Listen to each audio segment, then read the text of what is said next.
Hello, welcome to Behind the Art, where we delve into the work of some of the most talented creatives on the scene right now. We are joined here today with the one and only trailblazer, songmaker, and circuit breaker Sugar Pit. I promise I did that in the first take. You got it. Oh, thank you so much for having me. No, For thank that you. WWE intro.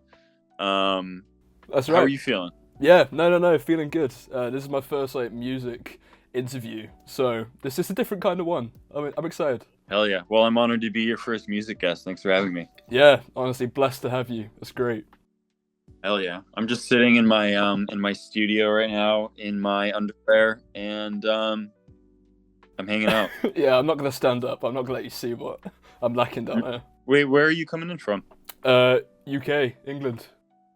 Oh, hell yeah. Yeah, is this your Hell first overseas interview? Or Yeah. nice. I'm glad to bring you to the side of the water. But you were asking me before what my WWE walk-up song would be, and I thought about it, and I'm gonna go with "King of the Carrot Flowers" by Neutral Milk Hotel. What do you think? Oh, that is a beautiful choice. I need to see it Yeah. in action. I absolutely need to. You need to do some amateur pro wrestling or something. or maybe like a Mitski song. Yes, yeah. Or you just gonna go for a really depressing one, lower the mood as you come in. Yeah. Nice. Right, so we'll kick things off with we're gonna take it back to your roots a little bit. So you grew up in Carbondale, Illinois, and I believe you've moved around a lot since then. You went to Philly, and then I think LA in is it June 22. That's some incredible research that you've done. What am I right in saying it kind of reflects your music evolving? So back in the SoundCloud days with more acoustic blues, and now with your newest single, Not Pay Me, Data, which is out now. Go stream Data, incredible song. You're going for more of an electronic and punk kind of elements incorporated there. Do you think your sound has evolved in moving between these environments? Yeah, for sure. Great research. I'm flattered. Thank you. Thank you. Yeah. Yeah. When I first started, I'm from Southern Illinois, Mm-hmm. and there's there's bluegrass and folk, and blues are definitely very popular in the area, and that was definitely part of part of the stuff that my mom would play for me in the car, and my dad too. And so I think when I started, it was really I was listening to a lot of blues and folk from the area, and also garage rock and punk. And I think it was kind of a blend of the two, a little more on the indie blues side. I started Sugar Pit when I was 16, and that was the kind of stuff I was putting out back in Carbondale, Illinois. And it's been I've been writing for a long time, for I've been doing Sugar Pit for 8 or 9 years now. So yeah, there's been a lot of different influences that have come in, and just a lot of changes in the way that I write and the tools that I have to write with. And so I think now I'm more going for a little bit more of a post-punky thing with No, definitely, I see it. So do you think these areas you've lived in, have they impacted you in any other way as a creative, wherever it be your approach to engaging with other artists, maybe the way in which you make your music? Good question. This kind of leads into, so I'd classify you as the ultimate DIY artist, recording out of your bedroom, playing everything yourself, creating your own brain for Circuit Breaker as well. Yeah. Own Cool. epoxy rats for merch. Yo! Oh my god, you're so you know everything. You got to research your Sugar Pit. We have to know. How has the places that I've lived affected my music? I don't know. I went to Illinois, like I said, folk blues influences, and also there's just a strong DIY culture, just living in a more rural area with limited resources, and I just didn't really have anyone else in high school to. I don't know, there's no one else doing music that I wanted to, that I could start a band with, really. Yeah. Although I did have a couple friends. My friend Nick back in high school. Shout out Nick. We used to play together a little bit. But anyway, there was just not really a music scene in Carbondale, is what I'm trying to say. And so I didn't really have any choice but to play all the instruments myself and just kind of take matters into my own hands, kind of thing. And then I moved to Philly, and there's a great. I went to college out there, and there's an amazing house show scene out there. So that was kind of like my first time like playing in front of like crowds of like college students, Yeah. and that was a big deal for sure. And I think that kind of informed the way that I made songs, because it kind of let me know like what songs were able to translate into a live performance and which ones weren't. And so I think that kind of helped me stop writing on the computer so much and start writing more with instruments. San Francisco, I lived in for a little bit. That's where I wrote like customer service and supply demand. Yeah. And during that year, I was like, I moved to San Francisco not knowing anybody, and I wasn't really making any friends. And so I was just really isolated that whole year. And I would just get home from work at the coffee shop and just write. And that's pretty much all I did.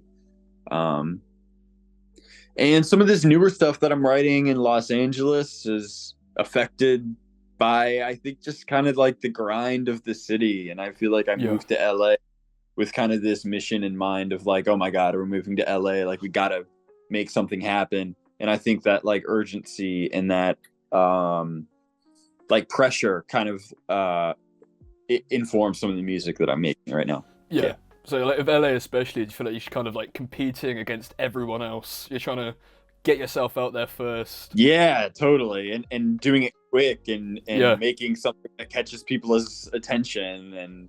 And yeah, totally. So I also mentioned so you mentioned LA, Philly, or even being like you're kind of starting with the live shows. How did you get to like perform your music at all in Carbondale when you were starting out? Was there any like small music festivals you could try and wriggle your way into, or like busk in on the street? Yeah, dude. I played a little bit. My first show ever where I was like singing and playing guitar was actually at the public library. It's a great place for it. It's great. Yeah. Can't fault it. It was crazy. It was some kind of like public like youth program where they're like, we want to give the youth a place to, I don't know. It didn't make it still not make any sense, but it was awesome. And shout out to the public library in Carbondale. I played my first show with with a band called Wormhole, WERM with my friend Nick. And it was super loud and noisy, and there was like 5 people sitting watching us, including my grandma, and it was bizarre. It was a fever dream, but it was good. So has family been quite supportive then of like your kind of career? Yeah, I'm super lucky, and I know a lot of my friends have just like corporate parents who are like, "What are you doing?" But my mom is an artist, and my dad is very open-minded. So, yeah, they had my back for sure. I mean, there was definitely some concern of like, but they were supportive for sure. Nice, that's amazing to hear. I know you have a live band now as well, don't you? Mm-hmm. Who's in that at the moment, or is it kind of alternating? I mean, ever since like every city that I've moved in, I've kind of had a rotating cast of musicians. But right now, I've got a really awesome live band. My friend Noah Dunn is playing drums, who actually used to play with me back in Philly, but moved out here with me. Oh, amazing. Yeah, which is great. And Colton Siddell, the whiz kid, is on bass. I've got the great Jake Neffer playing guitar right now.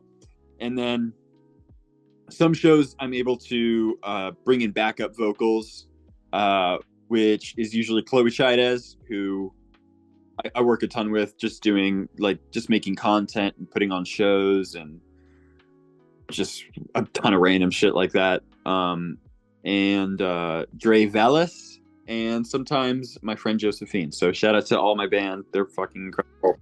Yeah, and they totally they just turn it into a totally different thing, like, because it's, I play everything in my room and it sounds one way, but then you bring it out into the real world and you let these musicians kind of interpret the parts that I've written, and it just turns into something totally different and awesome in its own way. So yeah. So what was your approach to performing before you had a live band?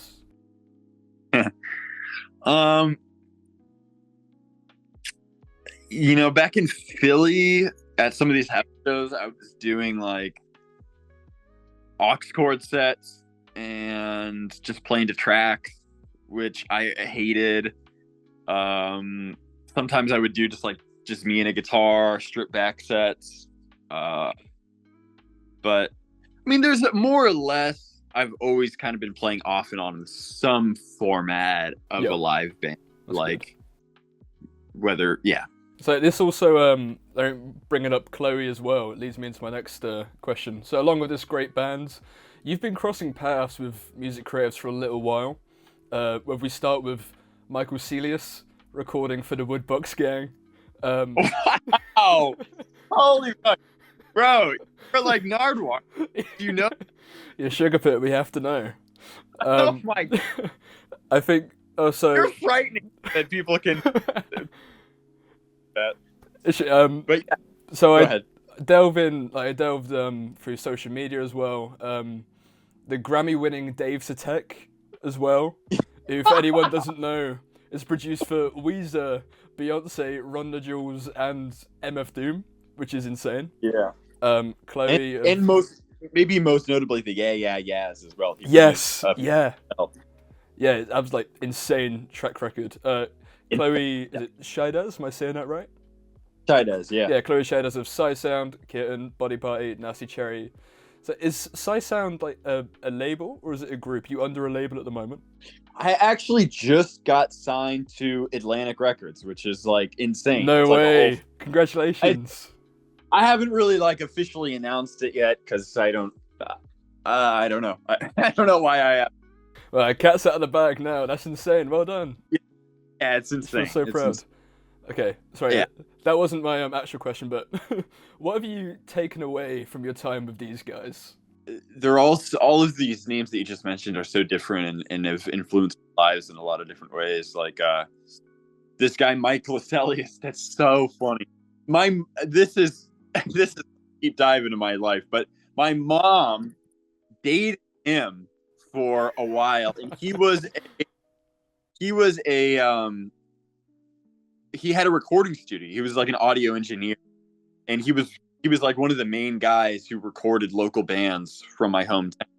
And so that I was like, I don't know, like 9 through 12 or something like that. Yeah. When they were together. And so I was just kind of around that environment, and I was like able to like play the drums in there, and like he would let me record shit and listen back. And that was like kind of, I think, played a role in what I'm doing now. But so shout out to Mike Lascelles. And then I just had really just one session with that producer Dave Sidek, and he's just a legend, and it has such a unique approach to music. And so how did you come about meeting Dave and Chloe? Well, I met Chloe first. Me and Chloe met just, I think she saw one of my videos on like Instagram or TikTok or whatever, and she messaged me, we hung out at her place, and we just got along so well. And she's just like such a force of just like energy and like making things happen. And she's just so fun to be around. So yeah, I mean, me and Chloe met, and then we threw a show together, and it was awesome. And we started filming a bunch of content together, and she's just, she's awesome. Can't say enough good things about Chloe. So yeah, it's got such like a good energy match between. Oh fuck, I put tea on myself. Yeah, totally. So not only are you now signed to a record label, which is amazing, You're also going on tour with the garage rock and punk outfit FIDLAR. How are you feeling? It's insane. I can't wait. I used to listen to FIDLAR a ton in high school, so it's like insane. It's insane. How does that come about? The booking agency that I'm signed to made that happen, and It's a good agency. Good agency, and it is also, it would not have happened if I wasn't signed to Atlantic, because the economics of being an opening tour band is abysmal. Like, you really only get, you don't make hardly any money just playing shows, and it's so expensive to be obviously paying your band members and renting a van and paying for gas and food for everybody and places to stay, et cetera, et cetera. So the costs when you're doing these first couple tours far outweigh what you're getting paid. So I wouldn't have been able to do that tour, upcoming tour, as an independent artist, which I'm super grateful for. It's a blessing. You're going to be documenting your journey at all? Yeah. I'm bringing Chloe along for backup vocals. She's going to be filming the whole thing. But yeah, I'm stoked. Some of these rooms are like 1,000 cap rooms, like 1,500 cap rooms, like with Dallas. I know. I can't. Never played rooms that big before, and I'm just so stoked. I can't wait. But I mean, yeah, like, you strike me as very much like a dive in before testing the water kind of guy. So what's your favorite thing about performing to new crowds? I like performing to, I've had a couple shows where the people seem to know me more, like just little small shows in LA where the crowd knows me, and those are awesome. But I love when crowds are kind of coming in with the energy of like who's this guy? Because then I feel like I have to convince them. And I feel like I work better under like a situation like that where I'm more on the spot and the pressure's on, and I have to like really put on to try and show who I am and show my personality, and convince people to pay attention. There's almost like a sort of a confrontation in that energy of trying to convince the crowd to like you. It's almost like I almost feel like I'm I'm trying to like corner them and like and yell at their face or something. And I don't know, something about that is really exciting to me. I like that. It is. It's awesome. It's such a cool approach to have to things like that. Yeah. I also want to touch on how you've kind of weaponized social media to market yourself. It's one of one of the most admirable things about you at the moment. So we'll go through like some of the biggest singles. Customer service exploded on TikTok, kicked out of Walmart. With Pay Me, you're platforming like minimum wage workers. And then newest single, Data, dancing of members of the public. You're just getting everyone involved. When did you kind of settle down on like this approach to marketing, like getting everyone involved? Was there any like old methods you tried and didn't really work out? Good question. I'm not sure. I think a lot of it was just coming from like brute force of just like moving to LA and just like trying to figure out how to market myself. And like, I don't know, the customer service video was coming from a place of like, I've got to figure out something like crazy to do, like something for like I got to do like a stunt or a prank, or like, because I felt at that moment my back was so up against the wall. Like I was putting out lots of music and had been putting out lots of music and just was not getting any kind of numbers or traction really. And I was like, it was coming from a place of stress almost. Like I was like, I've got to figure out like something to like force people to pay attention. And that was where it came about. A part of the initial idea was actually my live drummer Noah's idea. His idea was to have a full band performance in Walmart, and we which was a great idea. And we were kind of going back and forth thinking about like, oh, like we could get a generator or we could get a. It was just too hard to like bring just to figure out the logistics of that. So I was like, fuck it, I'll just go by myself and lip sync the song, and that turned out to be just as good, if not better. Yeah, it absolutely worked. Yeah, it worked, and that song gave me such a platform to like do what I'm doing now. I mean, it got me talking to record labels for the first time, and it got me talking to like managers for the first. So yeah, that was a super big deal for me. Nice. I think that song was where I like first found you, as well, because I think that was the first time. I think Fantano covered it in his top singles. I looked at that and I was like, "Fuck, this is good." Yeah, just kind of like went on from there. Totally. In promoting the song, you also promoted one of your songs at the Pornhub Awards in March.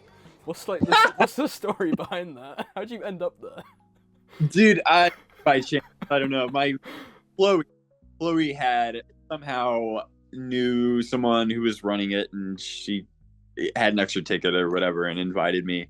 And I had this song ahead of time that I had written a couple months ago called Sex Party. So I went into that party thinking like, oh my God, there's going to be all these porn stars here and this is perfect. Like, so it was fun. It was cool. You've stolen one of my questions with Sex Party now as well. I'll bring that back up later. So the independence that you have, is that like learned? Taking it back again, you've said before that your mum had her own yoga business where she had like her own merch, graphics. Does this do you think this influence like takes root in your music? Have you learned like these DIY skills from family, or is this something that's kind of been forced upon you in these environments? Yeah, for sure. Both, but I owe a lot of it to both of my parents. Really, like my mom was always just this. She's like an incredible woman. She's a businesswoman and an artist and like I mean, when I was a kid, like you said, she owned her own yoga business and she renovated the space by herself and did all her graphic design and made all her own merch and went out of her way as a single mom to go get the right training and get certified as a yoga teacher, and just like by brute force just made it happen. Just to emphasize, as a single mom and while working another job at the same time while she got the business going, and she's just like an incredibly hard worker, and I learned a lot about just like hustle and grind from my mom. And my dad too, in his own right, is super self-sufficient and incredibly DIY. Like as a kid, grew up, he basically like built this house by himself. It was like a renovated trailer that he extended and made into his own. And he like didn't have a heater. He had a wood burning stove that he would chop the wood for, and he didn't have a dryer. He had a clothesline, and he didn't go buy eggs. He had chickens, and anything he wanted to do, he would just build himself. And he was a carpenter, and so he was really handy, and I just think I learned a lot about like being resourceful and how to make things happen without any money, and just being resourceful and clever, and if you want to make something happen, you can. And I learned that from both of my parents. I also grew up as an only child too, so I think there was an element of like I had to entertain myself, and sometimes that involved being resourceful. So yeah, it sounds like just an incredible like role models. Yeah, they're great. Awesome. Totally. So delving into your lyrical content, you've had like hard-hitting kind of acoustic confrontations of money struggles to these punky fair wage anthems and songs where you just want to like take in the world one-on-one. Have any of your jobs inspired these songs? You've been quite like public about your working life. So obviously, you mentioned earlier about barista. I think you were a valet at one point. Yeah, just a bunch of random shit. Like, a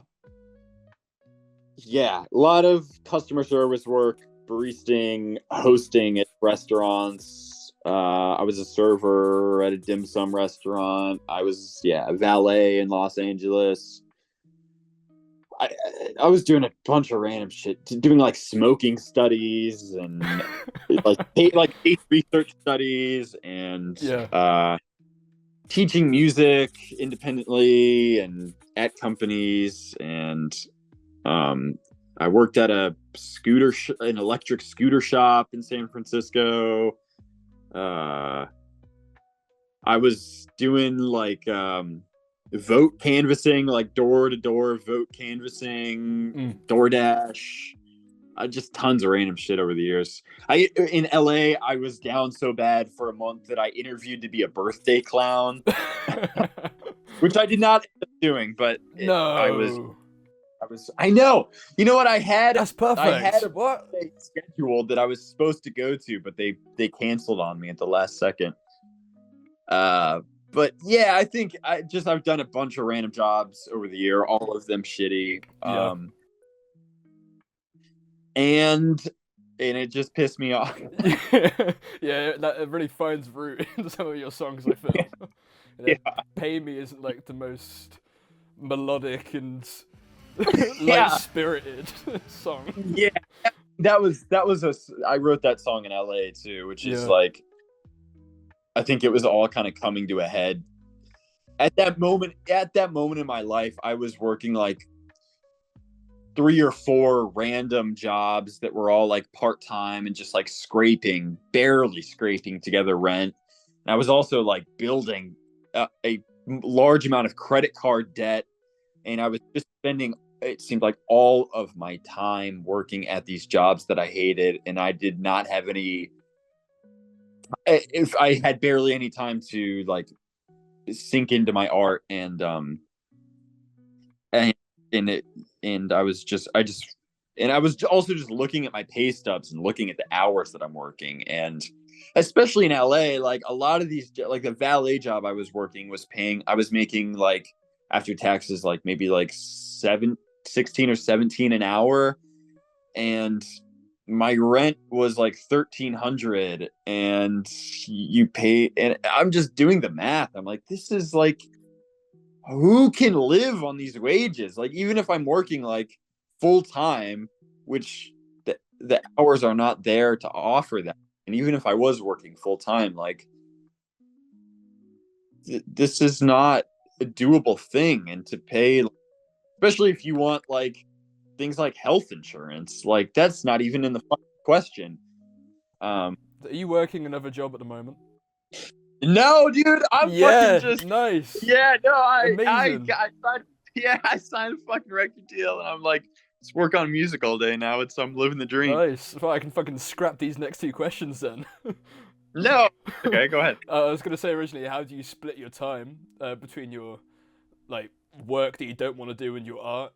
Where do you kind of find the balance for that? No. And then I was No also gonna split. say, at what point do you view music as your job? Like, what would it take for that? I still don't feel like music is my job, really. It feels like just something that I get to do, and I just love I love writing. There's any job, I think it's just like making content all the time, and but I mean, that's not really a job either. It's more just a means, and I just feel so grateful that for this moment in my life that I just get to focus on my music. Yeah. Because for a long time, yeah, I mean, with the jobs, it was like work all day and then you get home and you work on this music all night. And if you have a weekend, you're jam packing that weekend working on music, and Yeah. you just time to make everything happen, to do content shoots, and it's really hard work. Yeah, so it's great to have all this time right now. Yeah. Yeah. I mean, it's paid off though. Like you've been at it like non-stop. It's insane. Yeah, for sure. One thing I've noticed is like it kind of has. I feel like success has less to do with the music that you're putting out and more just about like how consistent you are and how you can maintain momentum. So, kind of leaning into that as well. I know some of the songs that you've like only just released as singles have been done for a while. Like "Pay Me," I've seen has been done since at least February. So, yeah. how many like songs do you have in the vault? You I've gotta got like have a 2 albums few. worth of it right now. It just Nice. that's not including like the B-sides. Like I've got an incredible stockpile of music right now that is slightly complicated now that I'm signed to a label, and it's more important that things fit into an album format, Yeah. like per my contract. So I'm kind of figuring out how exactly to format everything. I actually just finished an album that I worked on all of like May and June. I was just writing my fucking ass off, and I was making really weird, like pretty aggressive music. Like the whole album, it's not a total departure from previous Sugar Pit, but it's way harsher, way more provocative, way just freakier. And I showed it to my label, and they were like, "Ooh, I don't know about this one." So, which it is what it is. I mean, I signed to a major, and I think I do think there are some people on the label that are down to put it out, but it is a little bit more complicated when now that I'm in the position where I have like a weird kind of experimental album. If I was totally independent, I would just throw it out, no problem. But it's a little bit more complicated with the label, but it is what it is. Yeah. Do you still feel like you've got like the right amount of freedom in the label now as well, though? Yeah, Yeah. yeah, I You do. still like For the express what you most want to part, express. That's good. yeah, for the most part. I mean, I only just signed, but so far, I mean, everyone on the team is like, they're not trying to. Nobody's trying to set me up with a songwriter and make the next radio hit with Doja Cat. Some shit. Like they're all supportive and are just they trust that. Yeah. They trust my instincts, I think, which again I'm just so grateful for. Yeah. That's sick. I mean, I would love to see you do a song with Doja Cat. I'd love to see how that turns out. Yeah, totally. So when it comes to like writing these songs, do you find yourself working on like the lyrics first, based a lot on like your own personal experiences, or do you kind of prefer to like put yourself in a soundscape and like write around that? I think the process for me is usually like, yeah, I have a concept that I want to talk about, with minimum wage or my sex party fantasy, or I don't know, or even just a string of words that sound good to me. I usually have these words or concepts like somewhere in the back of my head, and then I'll just start making an instrumental without anything too specific in mind. I'll usually start with drum beat, then bass, and from there, sort of a natural cadence starts to form as to just how the syllables kind of go over the drum beat, and then I'll just take whatever concept I had in the back of my head and try and fit it into the syllables in the drum beat, and that's pretty much how it works. Sweet. So being under the label now as well, do you have access to like proper studio equipment and stuff, or? Yeah, but I don't want to use it. you were just gonna like lose the charm a bit, or do you just like you stick to making it how you know you can make it and how it works? Yeah, this is just how I've been doing it the entire time. I've been making music since I was 16, and so it's like the process definitely informs the music as well. So why would I change the process? I mean, it's just I also like to keep it as simple. I'm trying to turn my camera around here. Yeah, that's cool. I try and keep it just as simple as possible too, just because the more options you give yourself, the more you overwhelm. Yeah, there's my drum kit and my microphone and my guitar amps and my bass and guitar, and that's it. That's all I got. Did you make your own soundproofing as well? Not these ones. These ones I bought, but back in Philly, I did. So obviously you mentioned Sex Party. What is the inspiration for that, or do you not want to spoil it? No, back in San Francisco, my friend took me to this sex party. They were like into the BDSM scene, and I was just so intrigued by that, and they were like, I've got an extra ticket, like, do you want to come? I was like, hell yeah. And and it was just fucking cool. Like, I don't know, there's I I I guess maybe it appealed to the performer in me, but I don't know. It's this thing so like liberating and cool about everybody just showing their bodies and like fucking in front of one another. Like there's no rules, there's no shame, there's no inhibitions. It's people just like searching for pleasure without any shame. And I don't know. I just think that's electric. I just thought it was so cool. Yeah. So I mean, like, would you kind of see like Sugar Beer as its own kind of taking its own identity at the moment as well, or do you think that is like just very much you expressing yourself, just completely like raw in music form? It depends on the song. Sometimes I think both. Sometimes at the end of the day, everything that I put out is something that I believe in, and the lyrics are words that I believe and will stand by. So, it's all true to me at the end of the day, for sure.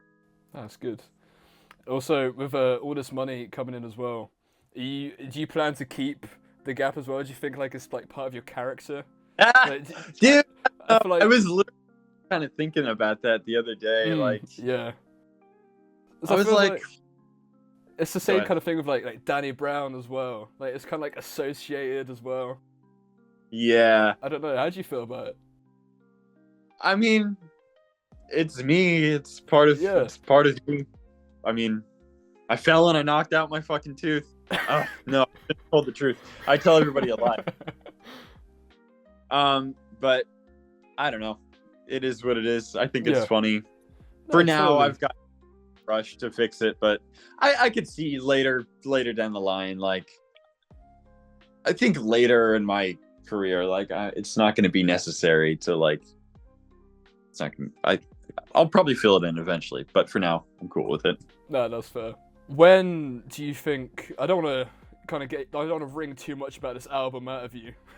So you've already mentioned it's finished. Have you got any like kind of dates in mind for it? And in terms of your vision for the album, are you trying to make it quite like sonically consistent with like a larger theme, or are you just kind of putting chaos just in order? It depends. I've got, like I said, there's one album that's real weird and real freaky. The name of this album is Freaking Out Indoors. Nice. This the album that is going to be a little bit trickier to release on the label until I think what needs to happen is I need to release an album with more approachable, poppier music on it before I can take a left turn with the other album. So that the Freaky album is done and completed, but I'm still kind of finishing up this poppier, more approachable album. The idea is to release it after the FIDLAR tour, so that would be sometime in November. But it's a work in progress, so we'll see. Is any of the singles that you've released on these albums? Or is it entirely like new material no one's like really heard before? No, I think some of these singles are going to be on it. Like Data is going to be on it. I've got an upcoming single called Making Friends that I think will be on it. I don't know. With this album, it could go a lot of different ways. We'll see. Nice. So, Making Friends, in your very best, in 3 words, kind of summarize what you're trying to get across in the song. What's like the key emotions within that, do you think? I think feeling like an outsider, feeling kind of insular, and I think that suffices. It's a little bit more of I was thinking more just about like instrumental and melody, and a little bit less about having super direct lyrics on this one. So, which is a little bit different from my regular style, but we'll see. Yeah. Nice. You're trying to like invoke more of just like a general like feeling rather than kind of like some commentary. Nice. Like excited to hear it. That'd be so good. Yeah. Right on. And then kind of wrapping this up, I just want to kind of touch quickly on which artists have kind of affected your perception on music? So who's your top 3 in rotation now, and then maybe top 3 whose names you want to put out there that you feel like most people aren't really giving enough attention to? Oh, my top 3 in rotation right now. Okay. I have been obsessed with the Model Actress album Dog's Body. I think I'm just so inspired by that album, and I got to have a session with the drummer for that band, Ruben, who is just like incredible producer and just an awesome guy, and so that was really cool. Yeah. And let's see. So yeah, Model Actress. I've been really into the band Lip Critic, who just dropped an album called Hex Dealer. Hex Dealer is the album. They're awesome. I just saw them live at the Echo, and they actually knew me from the customer service video, which is a trip. Oh, amazing. I'm just, yeah, super cool. And let's see. I was really into that the new Charlie album. Yeah. Incredible. I've had that on repeat. I'll shout out my friends. Shout out my friend Austin, who makes music under People and Dreams. He's like, he plays with a lot of different styles, but it's just really, I would say, really thoughtful, vulnerable lyrics, and just really like intentional, interesting sound design, and just awesome music. Check it out, People and Dreams. Let's see. Shout out my friend Chris Moon, who was my roommate all 4 years in college. Makes everything from like campy punk to like R&B to experimental hip hop. He's awesome. And so I'm gonna put all of these. I'll try and put their socials down below as well, like link it and stuff as well. Just get as many people to check out as we can. Shit. Maybe let's say shout out my friends Kid Smoko, who have an album coming out. We go way back. We met in Philly and we've played a bunch of shows together. I used to play drums in their band, and shout out Kids. Hell yeah. So what was the instrument you started with? Where did you kind of like just start off? What kind of drew your attention first? I started on drums when I was like 10. Nice. Yeah. And I still kind of start with drums when I'm writing a song too. So I think I'm driven a lot by. Nice. You just kind of, do you feel like you enjoy the physicality of it? Yeah, physicality. It's easy. All right, well, that's all the questions I've got, man. You did that under an hour as well. You speed ran that. Oh man, that's brilliant. Oh, and you're an awesome interviewer, man. No, thank you so much. It's been incredible to have you on here as well.